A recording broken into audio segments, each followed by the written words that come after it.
your Okay. book.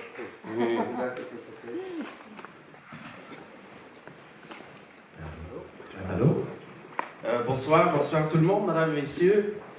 Chers amis, je suis Gautier Platteau, je suis l'éditeur de la maison d'édition de Hannibal Books et c'est avec une immense joie que je vous souhaite la bienvenue ce soir ici, à ce lieu quand même mythique, devenu au fil des années une véritable sanctuaire pour les amoureux des livres d'art. Pour nous, c'est notre 4e stop, c'est la 4e présentation de ce grand livre, après Stockholm, Anvers et Amsterdam. Nous sommes réunis ici pour célébrer un ouvrage exceptionnel, un hommage vibrant à l'un des plus grands photographes et cinéastes de notre époque, Anton Corbijn. Depuis plus de 4 décennies, Corbijn façonne notre imaginaire collectif. Il a capturé l'âme de figures emblématiques de la culture pendant un demi-siècle. Il avait toujours eu le flair pour ceux qui feraient la différence. Il était toujours là au bon moment. Il a vécu plusieurs vies simultanément sur plusieurs continents. Il était là avec David Bowie, Tom Waits, Joy Division, U2, Kurt Cobain, Nick Cave, etc., Depeche Mode. Mais au-delà des icônes, c'est l'homme derrière l'objectif qui nous fascine. Un regard à la fois brut et poétique, une esthétique profondément humaine, toujours empreinte de silence et de tension. Le livre, c'est aussi un pont entre les générations. Il parle aux fans de la première heure, mais aussi aux jeunes créateurs. Le livre que nous présentons aujourd'hui, publié avec soin par notre maison Hannibal Books, est bien plus qu'un recueil d'images. C'est une plongée intime dans l'univers visuel de Corbijn, une traversée de ses obsessions, ses influences, ses rencontres. Le livre marque également une étape majeure pour notre maison d'édition, fondée en 2011. Il est le fruit d'une collaboration, les voilà, passionnée entre Anton Corbijn, les créateurs eux-mêmes, et un groupe d'auteurs talentueux. Les auteurs dans le livre sont Adam Clayton, Marlène Numa, Johan Faas, Samantha Morton et Tom Waits, qui ont contribué à donner corps à cette somme visuelle. L'édition qui vous est présentée ce soir comprend non seulement le livre principal, mais aussi une affiche exclusive créée par eux-mêmes, ainsi qu'un livret de légendes et de textes, et ce soir aussi spécial, on ajoute une planche de timbre post fait pour le livre, ajouté au livre de ce soir. Au fil des années, Hannibal Books s'est affirmé comme une maison d'édition internationale, reconnue pour notre qualité de publication, et grâce à notre réseau de distribution mondiale, ce livre sera disponible aux 4 coins du globe. Et je vous invite maintenant à découvrir le livre de ce soir, à le feuilleter, à vous laisser happer par ces images et surtout à célébrer la puissance de la photo, de l'édition et de l'art qui nous rassemble ici. Je tiens chaleureusement à remercier, et même pour leur créativité, ainsi que toute l'équipe de Hannibal Books et qui sont ici aussi, dont l'engagement a rendu possible ce projet ambitieux. Merci également à cette aide pour son accueil et pour l'espace qu'elle offre à la culture visuelle et littéraire.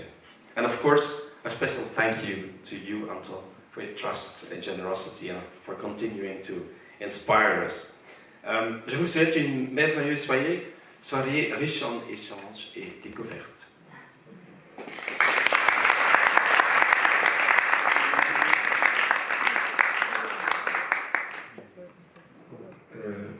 Bonsoir tout le monde, je suis Michka Assayas.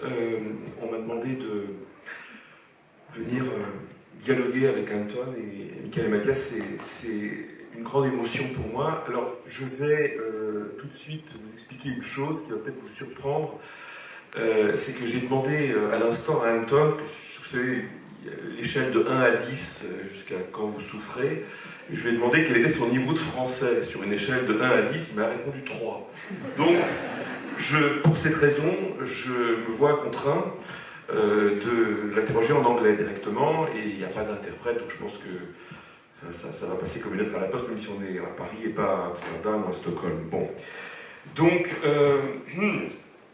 Anton, I must confess first that as I was skimming through that book of yours, it came to me as a shock to realize that you are the sole author of, let's say, 20-some pictures that I would say stuck in my subconscious and helped me in some way to define my identity as a music writer.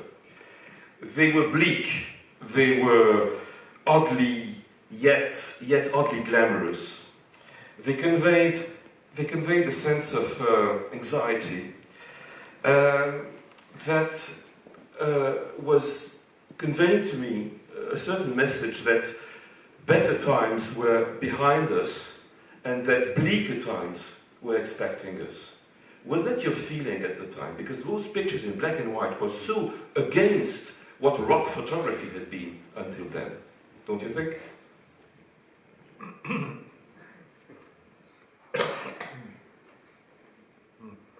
Well, I don't know actually. I'm not sure. If you look back, if that is a period that you think is better than where you are in the present. I mean, if you look, if I look at the world at the moment, it doesn't look so promising. But I'm not sure in the photography if that translates at the moment in that book. I think personally, I was quite often depressed, so I think that's more what you see. And that depression, that's more or less gone. Last, whatever, 10, 15 years. So hopefully the photographs will give a slightly more positive vibe off. But I'm not sure also if where you get that feeling from, if it's the image, the way it's printed, or the way it's presented, you know. I mean, when I started out, my pictures were only printed in really badly printed magazines. Enemy. Yeah, terribly printed. You know, and, still been stuck. Yeah, I guess. But that would make anybody get depressed. I think if you look at the way they were printed, that of course is not the case in this book. Yeah. I mean, we tried so hard, we printed it twice. That's an in-joke. But yeah, so I'm not sure if I can give a proper answer to your question. I like to think there's good times ahead of us. But. Yeah, but I mean, there's not a smiling face. I mean, oh, I'm sure there is. But between 1979 and 1985, I mean, look at the pictures you made from YouTube. Stark faces, you know. Well, that's also because they're Irish, and they never got any of my jokes. Yeah. But I used to, I think, so kind of frustrated people didn't take my work serious that I didn't want to have laughing people, because I thought laughing was a fleeting moment and I wanted it to be forever kind of moods.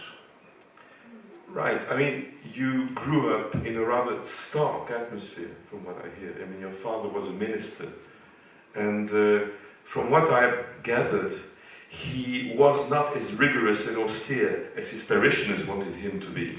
That's correct. I mean, I grew up on an island in the 50s, and all these islands were religious in Holland, and more so than when you lived in the city, so that was not helping.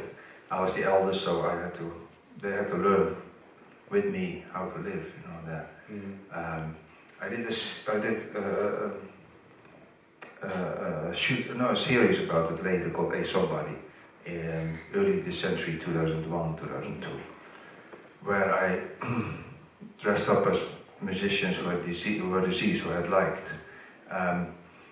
And I should also say that I lived until 66, and then of course on the radio with friends or at the hairdressers, where I spent unfortunately too often. You had to have really short hair, and I got the feeling that there was a more interesting life outside of that island. Yes. So for me, that was across the water is where it started. So that was, I looked at it as the promised land. So at some point in my 40s, when I still was so obsessed that I felt about music, I wanted to go back to the village to see what in that village had sparked it off. You know, and I thought there must be something. So I went there, walked around, drove around a bit. I mean, it's not big. And I realized that the lack of anything stimulating was what made me look further away, and that was music. So then I did this series where I dressed up as deceased musicians. I photographed it all in the village where I was born, and that was a sort of a cross between my parents' obsession with life after death and my obsession with music. That's how I dealt with that a bit. I'm curious about the first image that was linked with music, that struck you, that helped you being a photographer, helped you to be a photographer? Oh, I don't know. I think I found that the camera was a very helpful tool to get closer to the music. It was not because I liked photography, I didn't know the first thing about photography. And I think your father gave you a camera, right? No, my father had a camera and I borrowed it from him. That's slightly different. I worked in the factory during school holidays to earn a camera, but you know, the only pictures you saw in the village was the Beatles and with these haircuts. You had Love Me Do, right? The single of the Beatles. Yeah. Did you like the haircuts? Oh, I had a single sleeve that was cut out, you know, no picture on it. Oh yes, I remember that. Like from the We had pictures live in France. Yeah. Actually, different.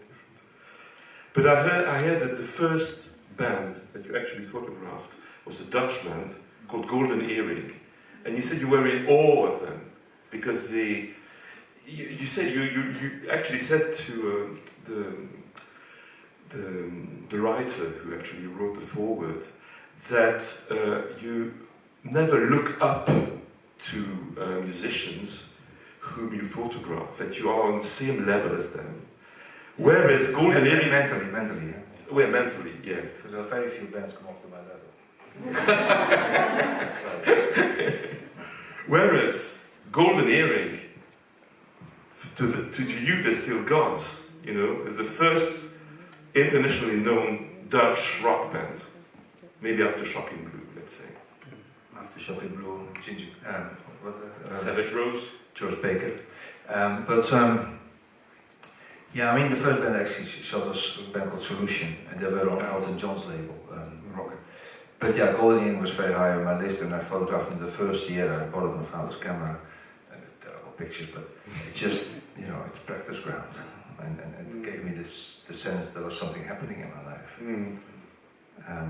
And unfortunately, I mean, they existed from early 60s till last year, or 2 years ago, because the guitar player got this disease and he passed away now. But yeah, they were a great force in Holland.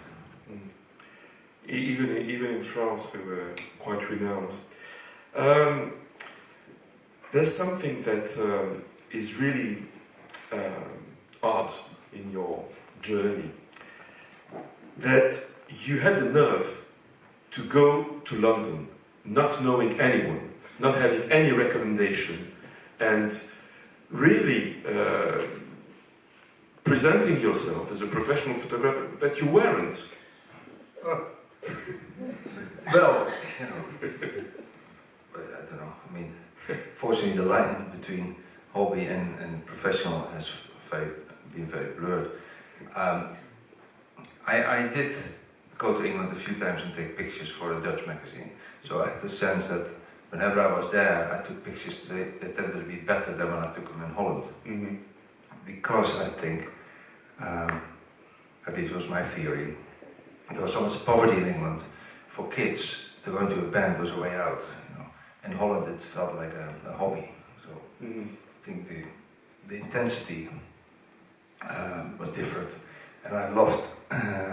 You know, I was quite intense myself. I think when I was younger, it was a matter of I couldn't afford to fail. You know, I had no backup plan, and no safety net, and all that stuff.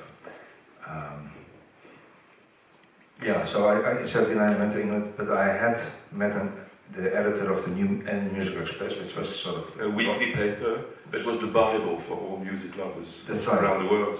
Yeah, I always say it's the Rolling Stone for Europe, but the music Bible is maybe better. Anyway, I showed him some pictures I'd done in Holland of Costello and Johnny Rotten and others, and he loved them. And I said, well, if I come and live for you, would you give me some work? He said, of course. So anyway, so I, with my then girlfriend, packed everything up. 6 months later, moved to England in a car, had a basement flat in Bayswater, and went back to the enemy and said, I'm here. And he went like, who are you? Well, he said, give me some work. So then he walked into the office, the main office, and there were all these editors and writers at these desks with these piles of papers, and very chaotic compared to how the Dutch music magazines worked. And he said, well, this is Anton, he's from Holland. He's a really good photographer. Anybody else will work for him? And they all looked up, and slowly the heads went down again, started to hear the sound of typing starting again. And one guy started to sing, I hate the fucking Dutch. They were written on clocks. There was a punk song that I didn't know, so I thought it was... John Dowie, I had the single. Yeah, it was directed to I hate me. the Dutch. Yeah. But, we walk around in clocks. Yeah. Fortunately, at the end of the song, he says, but first of all, I hate the fucking Danes. So there was a category that was worse than my category. What I'm curious about, Anton, is how you managed to establish a privileged relationship with two of the most influential bands. I mean, one had a very short lifespan, that's Joy Division, and the other one had let's say, a longer lifespan, it's U2. How come you established a privileged relationship? I hear that you met, actually, Joy Division at a tube station in London, at Lancaster Gate, right? Is it the first time you met them? Well, I mean, I didn't meet them. I asked them to come there. Yeah, well, yeah. No, that's what I meant. That's what I meant. Okay, that's sure. That's right. I just moved to London, and 2 weeks later I met Joy Division at a gig, and I asked them to do a photograph with me. I made myself probably sound a bit more important than I was. And they came on a Sunday morning. They came to the tube station, which was the closest to my little flat. And therefore the only one I actually knew. And they had an album out called Unknown Pleasures. Yes. And my idea for the picture was to show unknown pleasures. So they walked away from me towards unknown pleasures, and one of them looks back. Yeah. And I was really happy that we did it in, say, less than 10 minutes. And they shook my hands and left. I showed the photograph later to music magazines, and because 3 of them didn't look at the camera, nobody wanted to publish it. The only ones that liked the picture were the Joy Division guys themselves, and then they asked me to come to Manchester and do some more. Yeah. And of course, Ian killed himself a month later, and then, you know, it was the front cover of magazines. So that picture seems like a premonition. There's a very striking picture of Ian Curtis, the one when he's sitting and he's leaning and he has a cigarette. Where was it taken? In what circumstances? It was the rehearsal room in Manchester. Yeah. So I was a fly on the wall. I was really a fly on the wall. But then U2 were big fans of Joy Division, so they liked that, and that's why I think they were happy for me to photograph them. And then after the initial shot with U2 in New Orleans for the New Music Express, they liked it so much that from then on they asked me to do that picture. Yeah. And that's been 43 years. 43 years, that means 82? 82, yeah. 22. There's one thing that I wanted to ask you about. You said there are 3, let's say, principles that you try to apply to photography. The first one, it has to say something about the person you are photographing. Second principle, it has to say something about you, yourself. 3, it has to be unlike anything ever shown before. That's what you said. The bar quite high. I'm asking hard questions. Yeah. Well, no, it's true that, you know, sometimes you say things and then people keep asking. Yes. But I think in general, for what I do, the sort of, you know, portrait photography I do, I think, you know, obviously it has to say something about the person you're photographing.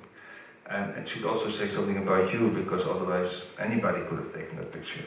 And then, preferably, it's a photograph that doesn't look like other work. And the percentage of each of these elements is up for grabs, you know.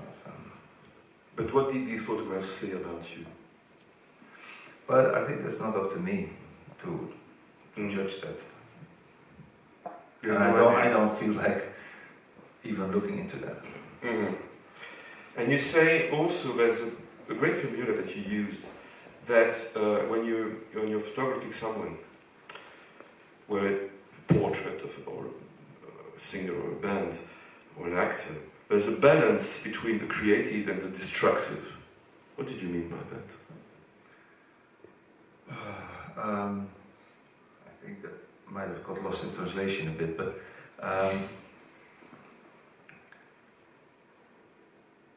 did I say that?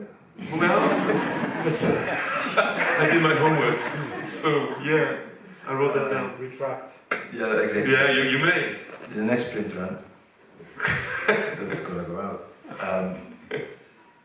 I know it's always a struggle, and then you hang on to for dear life sometimes to create something. Yeah, but there's some really interesting people sitting next to us here. Look, I'm going to ask you. So I'm going to ask them in English so you understand what I'm asking them. So Michael, I've known him for ages. He used to be in his octobre layout designer. He was at the very beginning. And Matthias, I don't know you, but No, you don't know me now. no, not yet. No, I know you because you do radio show. like your radio show on France Inter. That's I right. know your brother because I saw des ans Ah oui, a long time a ago. long time ago, and I know that you've always been dealing with music and rock music. I mean, rock music today sounds a bit dated. Yes, me too. But it was at one point a very important way to convey images. Yeah. And I didn't know anything about Anton before Joshua Tree. You know? Yeah. So for me, I met Anton, and because I read his name, it was a credit of the photography when I saw this record cover, and I said like, okay, then there is someone making images of sound, and for me this was very new, and this was like very important as a way of seeing things. So that's the reason we're here today. What would you reckon made him stand out as a photographer compared with others? Because there was a kind of a continuous way of looking at music. It was not like, as you are suggesting, is it where are you, Anton, in your picture? I mean, he is in the picture too. So when he's taking a picture of U2, he's part of the band, for me. Maybe he doesn't feel like it, but this is what and then from musicians, like from Tom Waits, or, I mean, all the musicians he's been taking pictures of, I was seeing the same kind of line as a movie director would do. So I didn't know he would do movie, but like... yeah, but he did. And then he did, so there wasn't a prophecy, it was just carry on doing exactly the same thing. Funny thing, Anton, is that you actually were on stage with Metallica once, when you were on the same stage as them making pictures, and also you sat as a drummer for Depeche Mode in some videos. Did you learn to play the drums? I did, yeah. It was a very simple song, I have to say. Yeah. And I bought an electronic drum kit so I could practice at home. And the drum kit cost me £1,500. To play for them, I played twice for them. I got £200 each time, so I lost out. But whose outlandish idea was that? Well, it was when they just lost Alan Wilder, who used to be a very good drummer. And it was just for Top of the Pops, you know. So nothing very important. It was fun. But that's the start and the end of my music career. Michael, what was your part in the layout of the book, the idea, whose idea it was? Was it first? Was it yours? Was it Matthias's? Or how did it happen? It was Anton. I mean, it was a publisher that came with the book, and there was there was already a pace, like the images. There was like a lineup of images. there was a title, Corbijn Anton, and then the dates. And who picked the pictures? Who made the choice? 1978, no, 72, 2023, 3-4. But they met you guys through Paulo. Yes, Yeah, I mean, correct. this is then there is another path, but like this is we were sent a book that was half cooked. What do you mean? Like, meaning like in relation to what we thought about Anton's work, the book was not at level.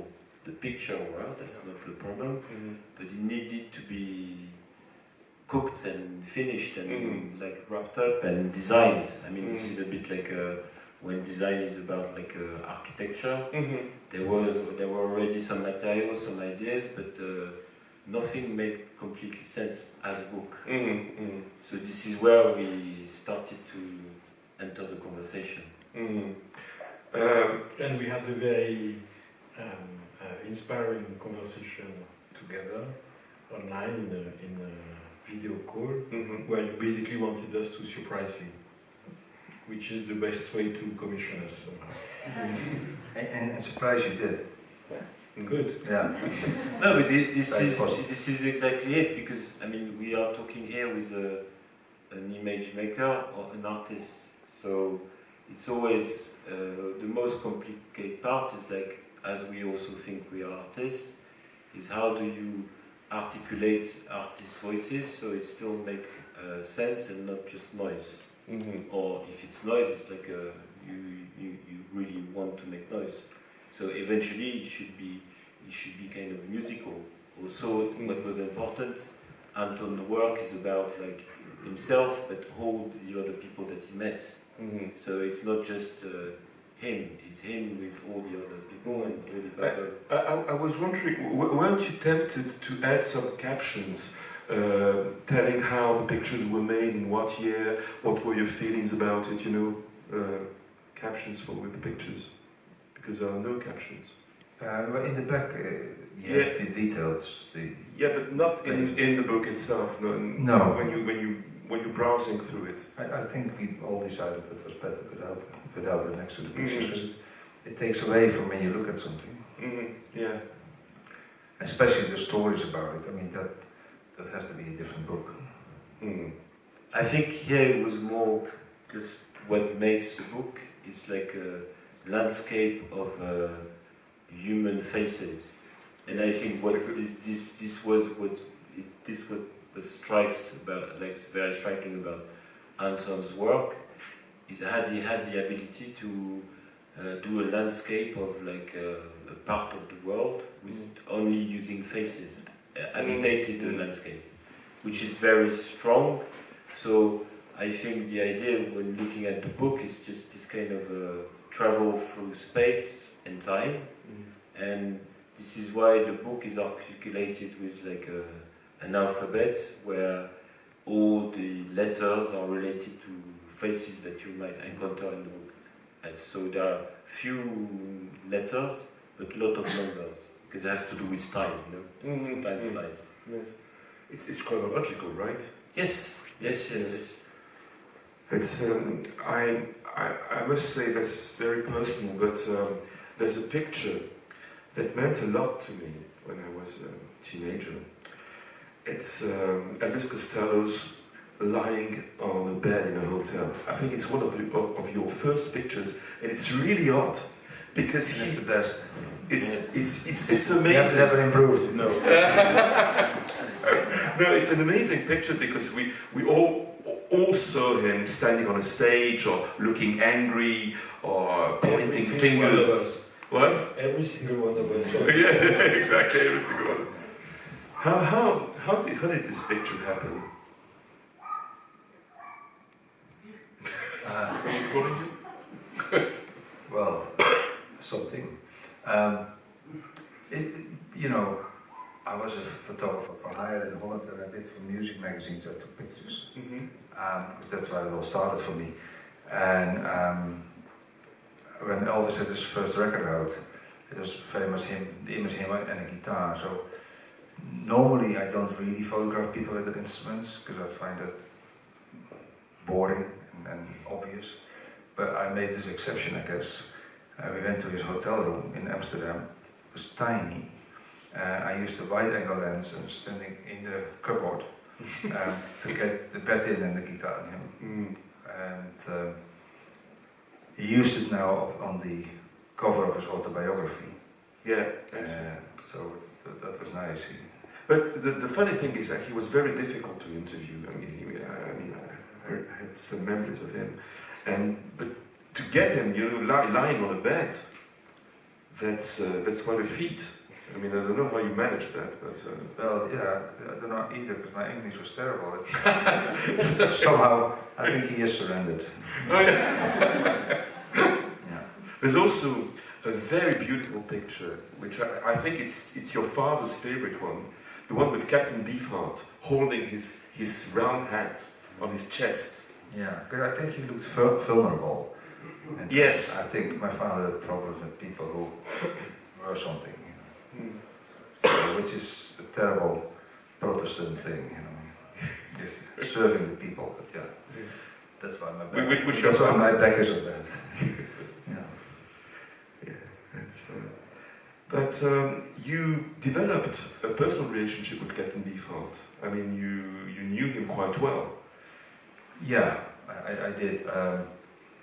We got to know each other in 1980 until 1982, and when he was in London, the tour manager couldn't get him to the gig, so then they called me and said, Anton, can you help us? Can you get Don? That was his real name, Don. Can you get him to the gig? So I managed to. We became friends, and then he stopped music in '82 and just concentrated on his paintings. Yeah. And we stayed in touch. I visited him a couple of times, and also when he got ill, I visited him. And then when Frank Zappa died, I was in LA, and there's a place called Book Soup, and they have a big book selection. And I looked what they had on Frank Zappa. There was quite a lot of books. I thought, let me see what they have on Captain Beefheart. And there was just one lousy book. And I thought, that can't be, So I called his wife, Jane, Jan actually. And I said, if Don ever wants me to do a little film of him or something, and he said, yeah, I can tell you right now, he's been wanting you to do that for years, but you never dared to ask. So then I made this little film that I got the BBC to pay for it, and they could show it. And I wanted to make something that was very in his spirit, and also not something that was just a talking face on the TV that you would switch off if you don't know who it was. I wanted it to look interesting, even if you're unaware of the person. And I think we did well with that. And I asked David Lynch to be part of it, so he asked a question or two questions to Don van Vliet on the film as projection, and then you hear Don's voice. Because he had MS, and I didn't want to show him talking, because then you could see how difficult that was. Yes. So I just used his sound. Yeah. You mentioned David Lynch. I mean, there's an obvious connection between some of your pictures and the landscapes. I mean, I'm talking about the faces and the geographical landscapes as well. That puts you very close with David Lynch. Is it something you were aware of, or is it something subconscious? I think it's subconscious of that. Rolling Stone magazine once called me the David Lynch of music videos. And I thought, oh, that must be a compliment. But I never worked towards that, but I like his work a lot. I did steal one thing, I have to admit, in one of the films of David Lynch, the one with Dennis Hopper.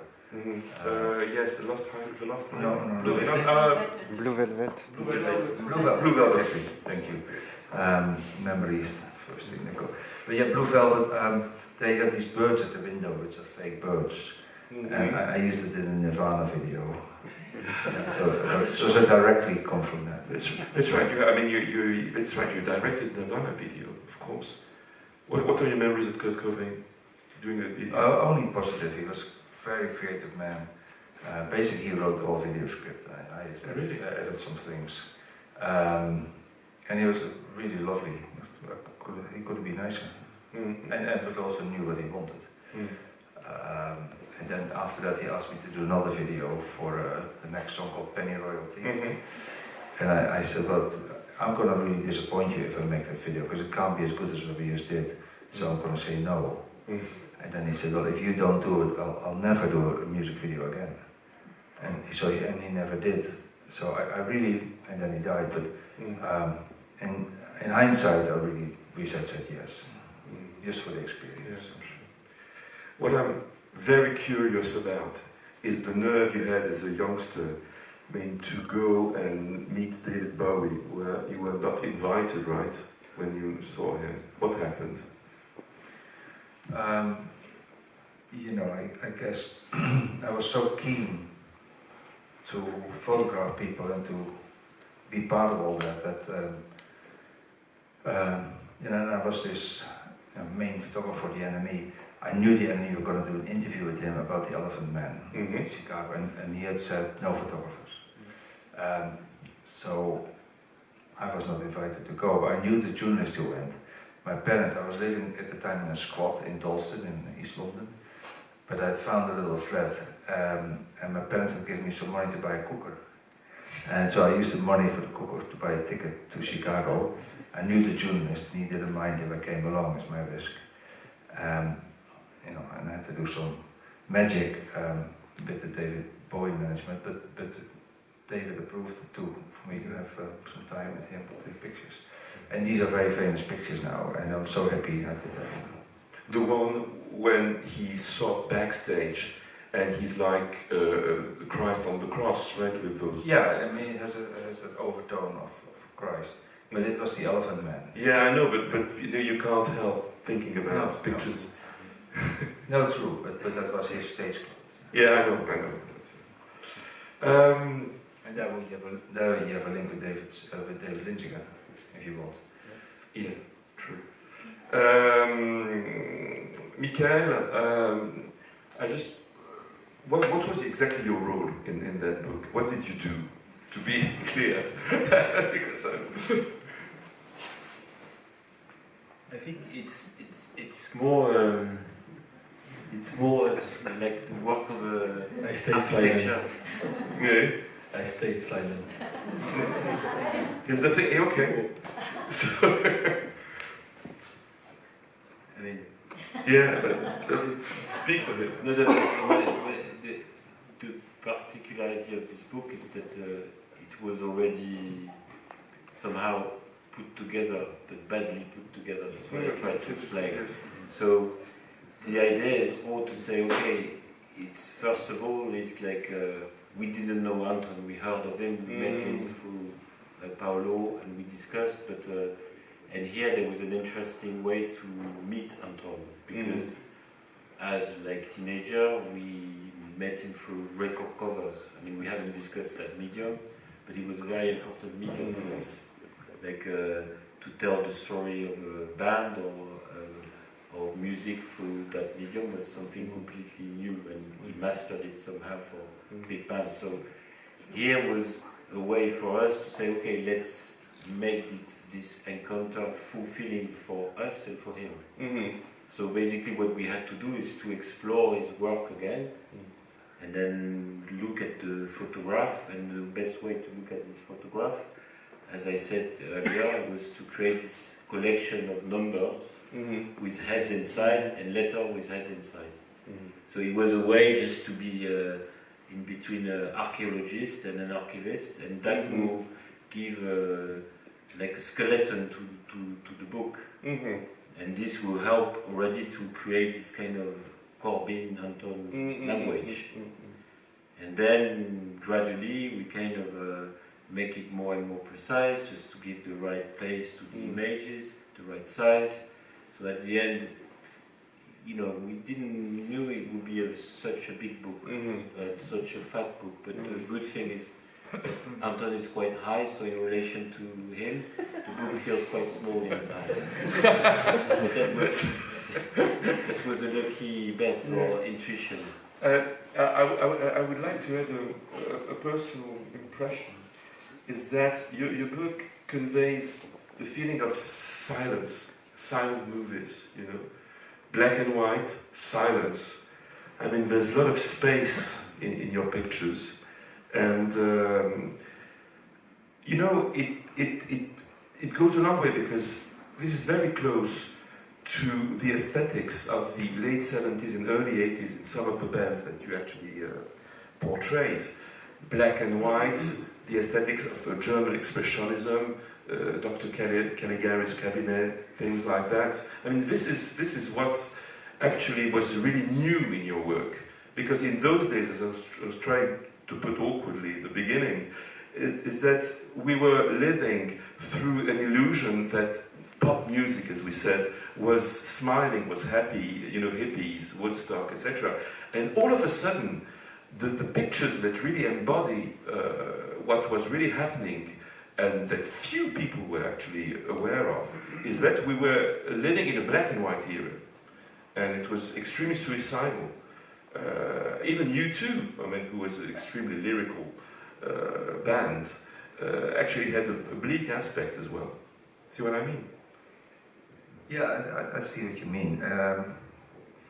You know, I think a lot of the aesthetic comes from me being on my own in my bedroom with my parents, or later, you know, on the little flats I rented, and I lived in a brothel for a year.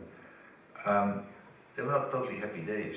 You know? No. But so I think maybe that comes through to the pictures. I mean, I want to make it worse than it is, but I think my view was always bleak. Hasn't changed. Well, now bleakness is based on realism, not just a mood, but. But for me, I think what's striking also, and then beyond black and white, that Anton, I mean, was it like on purpose or not? I think it was on purpose. He was following a kind of intuition, but he kind of used, and that was like something new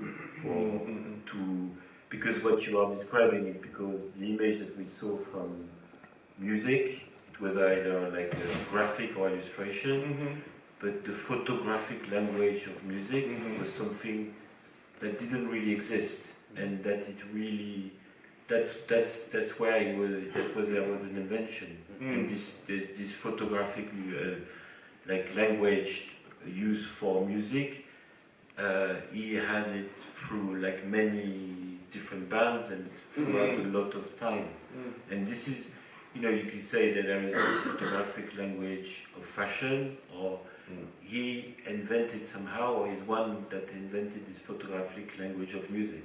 Absolutely. I mean, it seems obvious today. We don't really think about it, but it's a, you know, it's a quite big invention. The thing is that his reference points are not music photographers. You know, there are many music photographers that have been before him. Robert Frank, you know, he. I mean, people. I mean, Gary Winogrand, Lee Friedlander. They are photographers who actually always show the social reality in the lifetime. So. But what's peculiar to Anton is that there is the documentary aspect, but there is a perception where he invents like a whole fantasy. There is an imagination. True. Yeah. So it's like it's a balance between the two. Yes, so that's why, I mean, even us, when we played that game of like being in one of Anton's pictures, because that was also maybe the ultimate game of doing this book, say, okay, let's be photographed by him and become one of the characters of his pictures. That was also quite interesting, because suddenly seeing yourself in his picture, then you become like, it's you by Anton Corbijn. It's not you become a character. Yes, and you can feel he's on the side. It's part of the. He was part of the MM suddenly. I mean, this is to make that understand to other people. Like when you see it, he's always there, even if it's not about like Elvis Costello. Yes, maybe he was. Yeah. You know, he was sitting next to him, telling him story when he was falling asleep on his bed. I don't know. I mean, Johnny Cash is the same. And I think that's the nice thing with photography. You know, you can make the picture your own as a viewer, and you can fill it in how you want it. That's why, although I'm sometimes tempted to tell stories how pictures are taken, because you know, stories are sometimes cool. I hold back on it because it limits the imagination of the viewer. And that's a richness that photography has. Yeah, that's right. I think maybe it's the time to ask the people who are here whether they want to ask questions to Anton. It's a mic. Don't be shy. Is that the English microphone? Don't be shy.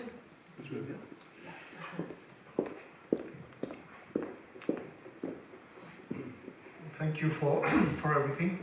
I wondered, very recently there was a Dennis Morris exhibition here, and I wondered if you knew him because your work is so different. Also, but you also had he had this exhibition. And I wondered if you knew him and what you thought about Dennis Morris. Yeah, I know Dennis, and I think he's great.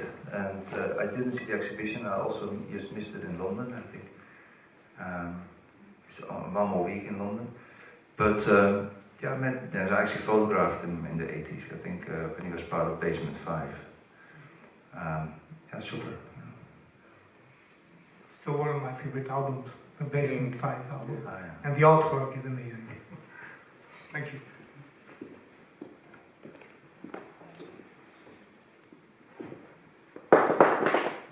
Hello, and thank you for sharing your thoughts.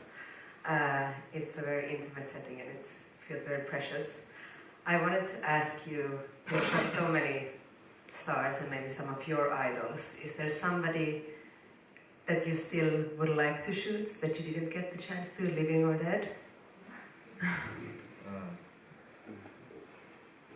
I know I used to have this whole list of people I wanted to photograph, and quite a few I've photographed since, but I've gone off that idea of collecting people. Although I'm sure I can do a better Bob Dylan picture than I have done, so yes, I can see if there's a list, he's on it. But there's quite a few painters I like to photograph, and they die, and they're very hard to convince to get in front of the camera. Cy Twombly, I met a few times, and he always said he was too old, but he was a great-looking guy, and I love his paintings. So I think it's more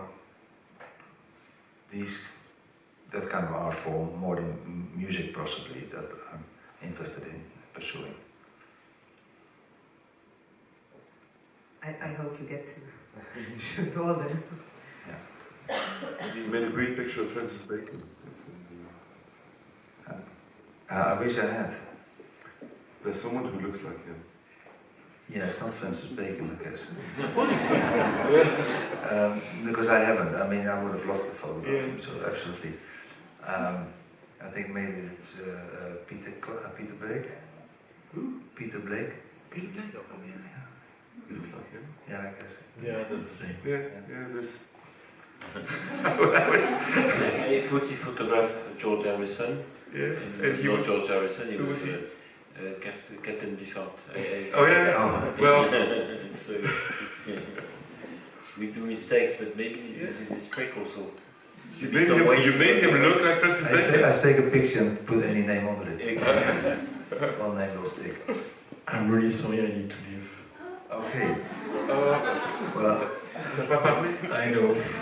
That's my role. well, I understand it's a crazy time, so. Yeah, but Matthias is staying with you. I'm sorry I didn't have the chance to speak a bit more. I think just to sum up very quickly our relationship to your work, Matthias and myself, we met a lot around the idea of music, and those images that you created were part of the backbone of what we built upon. So when we were given this opportunity, it was for us like a chance to really try to go deep and to try to make it as good for you, as exciting for us at the same time. Well, thank you, and I think you managed really well to get that. I was really excited when I saw it first. Good. Still am. Thank you. Thank you very much, sorry. Thank you. There's a question here. No, it's not a question. I want just to say, Stay there, Michael. Sit down. Okay, 2 minutes. Okay. I want to say that I agree with Mr. Matthias that Anton created the language of music photography, but I think Anton created the language of Anton photography. I don't like when a lot of people say Anton reduced Anton to a photography of music. I think Anton is a great photographer, a great artist, music or not. The music is just a part of his work, but it's not only that. I remember when we met him with Peter Limber, we were in Stockholm, I think. Rotterdam. Rotterdam, the first Rotterdam, time. yes, sorry. My memory is gone.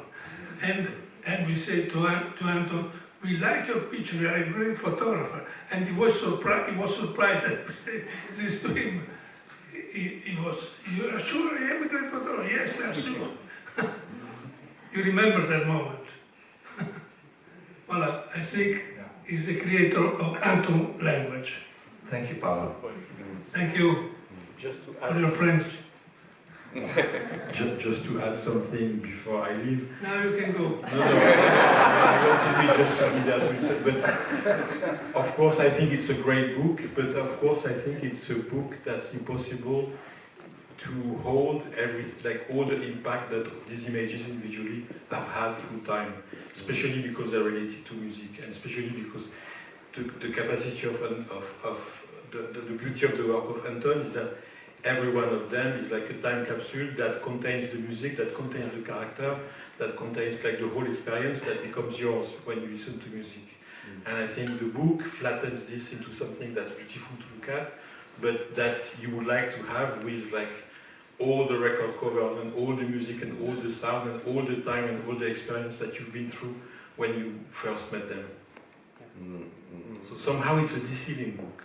But you should still get it. Thank you. Thank you. Thank you.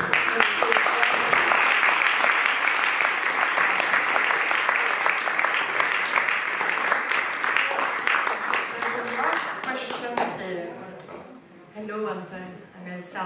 Remember?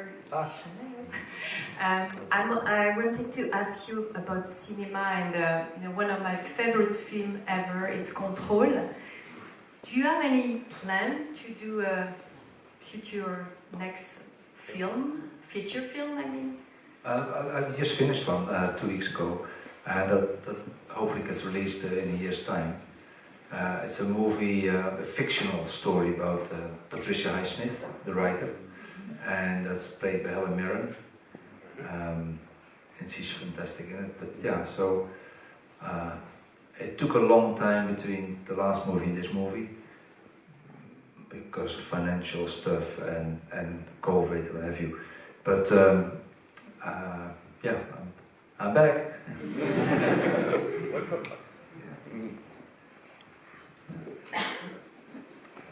Michka, est-ce que vous voulez conclure? Oui, maintenant, I'm going to say this in French. Yeah, if you don't mind, I'm going to say this in French. Oui, pour moi ça représente énormément parce que ce que j'ai essayé peut-être un peu trop tôt de dire à Anton, parce que j'étais très enthousiaste, c'est que moi j'ai découvert ces photos dans le NNI que je faisais religieusement et j'ai gardé la collection aussi.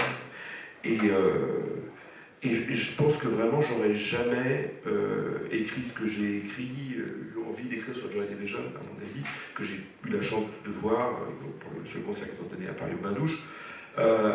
Si mon imagination n'avait pas été enflammée à la fois par le graphisme des pochettes de Peter Saville pour Factory et par certaines des photos, dont celle dans un couloir de métro à Londres. Et puis il y a aussi cette photo où on voit Ian Curtis les yeux baissés. Il vient de nous dire que c'est une photo qu'il a faite quand ils étaient en répétition. Et il était là et en fait ça m'a fait fantasmer ma position d'être là et de regarder ce qui se passe quand la musique naît, quand une musique incroyable naît, dont je sais qu'elle va... enfin, il y aura un avant et un après, parce que moi, il y a eu un avant et un après Joy Division, voilà. What you got to call, what I said. So. Well, what I was saying is that your pictures made me who I am, in a way. So thank you for that. Same for me.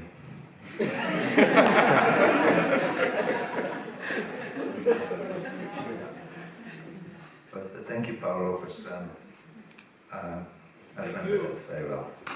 No, because I was never, and I have to be careful not to get emotional here, but I never, I think, really felt seen till I met you. Wow.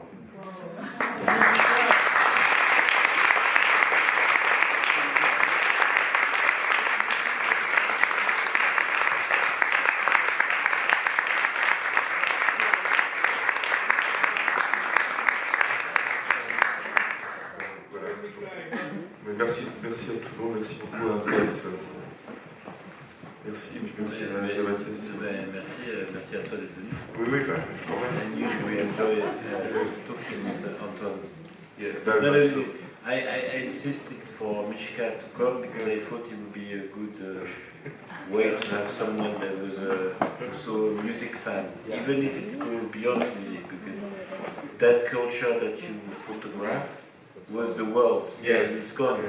Yes. And this is also the beauty with photography, that it often tells about like a world that's gone, good or bad, or that's okay, but that you went through that world and you documented with greatness because you were part of this world and you were an author and an artist, and it works. That's it. Thank you. Thank you. Merci beaucoup.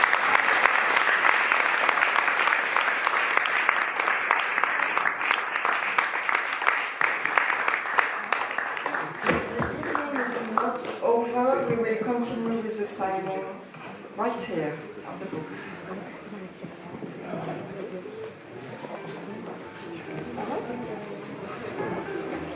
Donc,